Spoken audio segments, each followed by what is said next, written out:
What led to the Biafran War? What happened? And how did it start? Sit back, relax. Let me tell you the story. After Nigeria gained independence in 1960, everything seems to be going fine until 1966.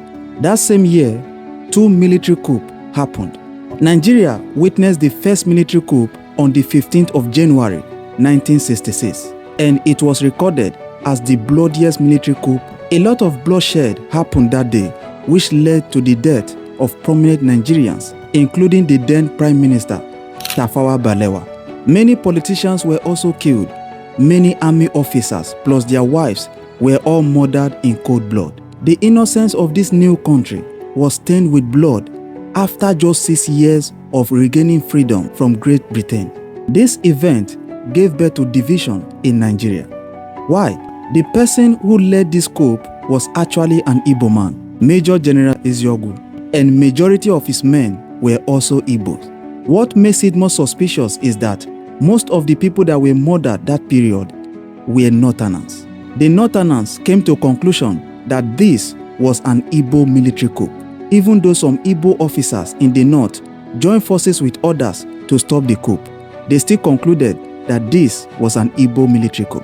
Tension began to rise in the north, but when the coup plotters were captured, the tension doused and everyone went about their normal businesses, hoping that the new head of state, General Aguiyi Ironsi, will bring the coup plotters to book.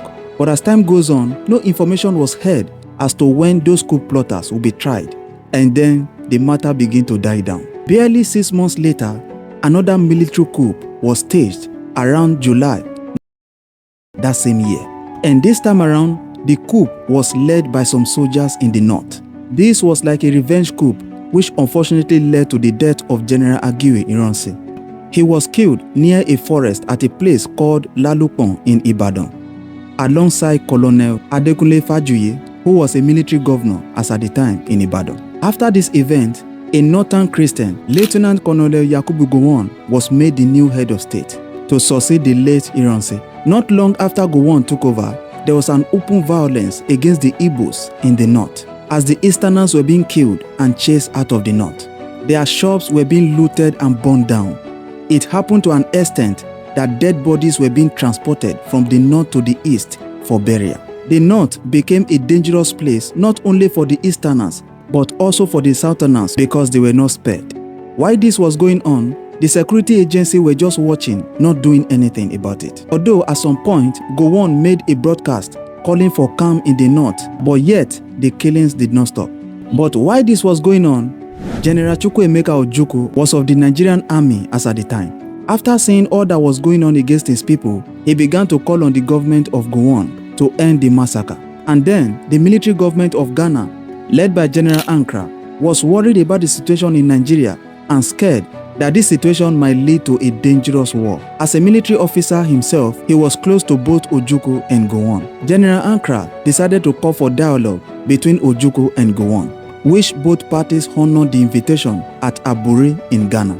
After some argument with back and forth, some agreement was made, which up to today, no one could clearly state what the agreement was. But after the meeting, upon returning to Nigeria, Gowon broke the agreement and divided Nigeria into smaller regions, which gave birth to the first 12 states in Nigeria. According to Ojukwu, Gowon went back on his words on what was agreed at Aburi in Ghana. Both of them kept accusing each other of breaking the agreement. As this was going on, the possibility of civil war began to arise. All attempts from international bodies, plus some African leaders, and even including Martin Luther King, to make peace were all in vain. And then something happened that finally led to the war. On the 30th of May, Ojukwu declared the whole eastern region as an independent state of Biafra.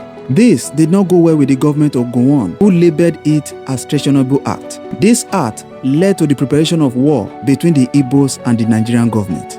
Our people here have for a long time been prepared for this eventuality, and I am confident of their readiness. The Nigerian government got serious when they noticed some weapons being imported into the country by the Biafran soldiers. According to Obasanjo in his book titled My Command, he said the Nigerian army actually fired the first shot, and then the Biafran soldiers responded.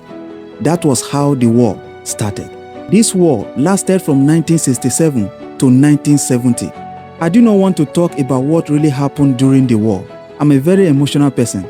If I start talking about it, I won't be able to make this video. A lot actually happened during the war.